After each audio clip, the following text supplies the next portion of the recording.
जय श्री राधा कृष्ण भगवान जी की, जय श्री गौरी शंकर भगवान जी की, जय श्रावण मास महत्म्य की।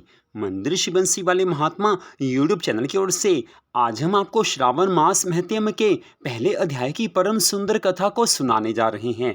इस वर्ष 2024 में श्रावण मास का शुभारंभ 22 जुलाई दिन सोमवार से हो रहा है। तो श्रावण मास में प्रतिदिन हम आपको श्रावण मास महत्म्य की परम सुंदर कथाओं को सुनाया करेंगे और इसके साथ ही हम आपको श्री शिव महापुराण की कथा को भी सुनाया करेंगे। उस कथा को भी प्रतिदिन आप हमारे चैनल पर अवश्य सुनें।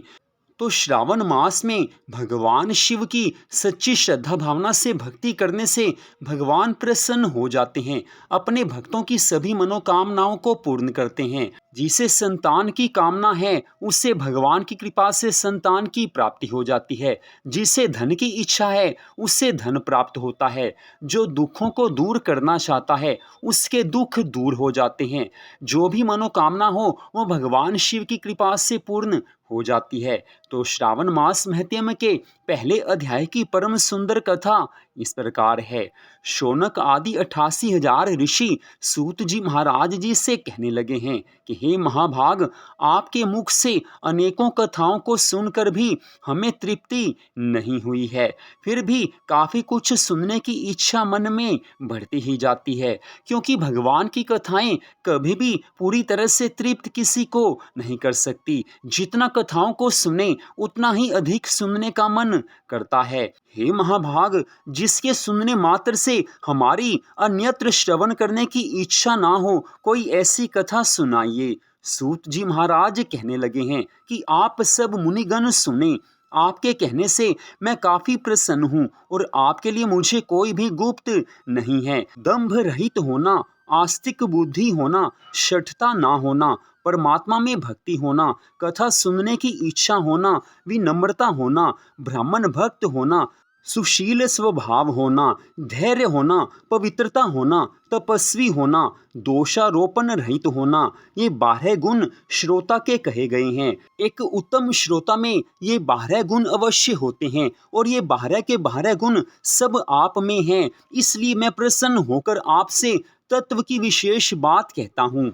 एक बार की बात है, भगवान शिव शंकर भोलेनाथ जी महाराज ने सनत कुमार जी से कहा कि हे सनत कुमार जी, हे सुव्रत, हे ब्रह्मा के पुत्र, आपकी सेवा भक्ति से प्रसन्न हो मैं आपसे अत्यंत गुप्त बात कहूँगा। 12 महीनों में श्रावण मास मुझे अत्यंत प्रिय है।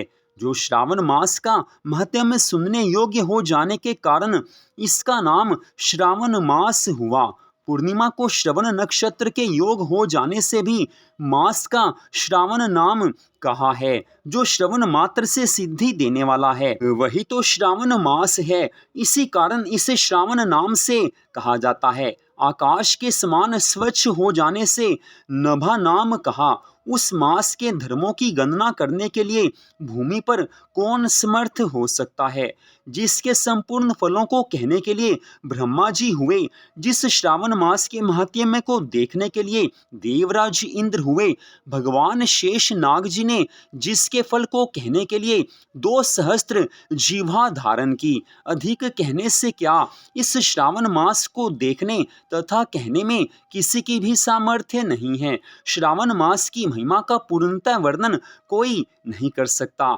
हे मुनिवर, अन्य मास इस मास की कला को भी प्राप्त नहीं कर सकते। संपूर्ण मास व्रत स्वरूप है। सारा श्रावण मास धर्म स्वरूप है। इस मास में कोई भी दिन व्रत शून्य नहीं देखा गया।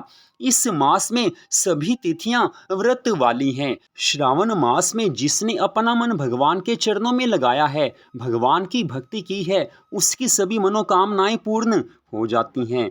भगवान शिव के श्रीमुख से इन वचनों को सुनकर सनत कुमार जी कहने लगे हैं कि हे भगवान, हे प्रभु, आपने जो कहा कि इस श्रावण मास में कोई भी दिन व्रत शून्य नहीं है, इस मास में कोई भी तिथि व्रत शून्य नहीं है। हे श्रेष्ठ, उसको आप मुझसे कहें, कौन तिथि में कौन व्रत होता है तथा किस वार में कौन सा व्रत होता है।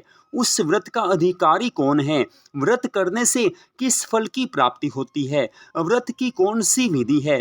पहले के समय में किस किसने इन व्रतों को किया है और उद्यापन की कौन सी विधि है, देवता कौन है, पूज्य कौन है, पूजन सामग्री कौन सी है, प्रधान पूजन किसका किया जाता है, जागरण विधि कौन सी है, किस व्रत का कौन सा समय है। हे प्रभु, यह सब मुझे बताने की कृपा कीजिए। श्रावण मास कैसे आपका प्रिय हुआ, किस कारण से ये पवित्रतम कहा गया है, इस श्रावण मास में कौन सा अनुष्ठान करने योग्य है। हे प्रभु, ये सब बातें मुझे बताने की कृपा कीजिए। आपके समक्ष मुझ मूर्ख को प्रश्न करने का कितना ज्ञान हो सकता है, और जो कुछ पूछने से रह गया हो वो सब कुछ बताने की कृपा कीजिए। आज सनत कुमार जी के इन वचनों को सुनकर भगवान शिव अत्यंत प्रसन्न हुए हैं, क्योंकि भगवान अपने ऐसे भक्तों से अत्यंत प्रसन्न होते हैं जो भगवान की भक्ति से संबंधित प्रश्न पूछते हैं। वैसे तो सनत कुमार जी भगवान के शुद्ध भक्त हैं, पूरी तरह से ज्ञानवान हैं, लेकिन मनुष्य मात्र के उद्धार के लिए वो भगवान शिव से ऐसे परम सुंदर प्रश्न पूछ रहे हैं कि जिससे मनुष्य मात्र का कल्याण हो। क्योंकि भगवान शिव आगे जिस कथा को सुनाएंगे, उन कथाओं को सुनने मात्र से साधारण मनुष्य भी भगवान के चरणों में लग सकता है। उसका मन भगवान के चरणों में लग जाता है और उसे भगवान की कृपा की प्राप्ति होती है। यही कारण है कि सनत कुमार जी ने भगवान शिव से ऐसे परम सुंदर प्रश्न पूछे हैं, श्रावण मास से संबंधित प्रश्नों को पूछा है। तो श्रावण मास महत्म के पहले अध्याय की परम सुंदर कथा का यहीं पर विश्राम होता है। श्रावण मास की इन कथाओं को सुनने मात्र से मनुष्य का मन भगवान के चरणों में लग जाता है और पुण्य कर्म बढ़ते हैं, मनोकामनाएं पूर्ण होती हैं, दुख दूर हो जाते हैं। इस कारण भगवान शिव के इस अति प्रिय श्रावण मास में इन कथाओं को अवश्य सुनना चाहिए। तो प्रथम अध्याय की इस कथा को सुनने के लिए आप सबका हार्दिक धन्यवाद। मंदिर श्री बंसी वाले महात्मा यूट्यूब चैनल की ओर से इस कथा को आपने सुना। भगवान श्री राधा कृष्ण जी की, भगवान श्री गौरी शंकर जी की श्रावण मास महत्म की अनंत कृपा सदा आप सब पर, आपके परिवार पर बनी रहे। इसी मंगल कामना के साथ जय श्री राधा रानी सरकार की, जय श्री कृष्ण भगवान की, जय श्री गौरी शंकर जी भगवान की, जय श्रावण मास महत्म की। ओम नमः शिवाय। जय जय श्री राधे, जय जय श्री राधे, जय जय श्री राधे श्याम।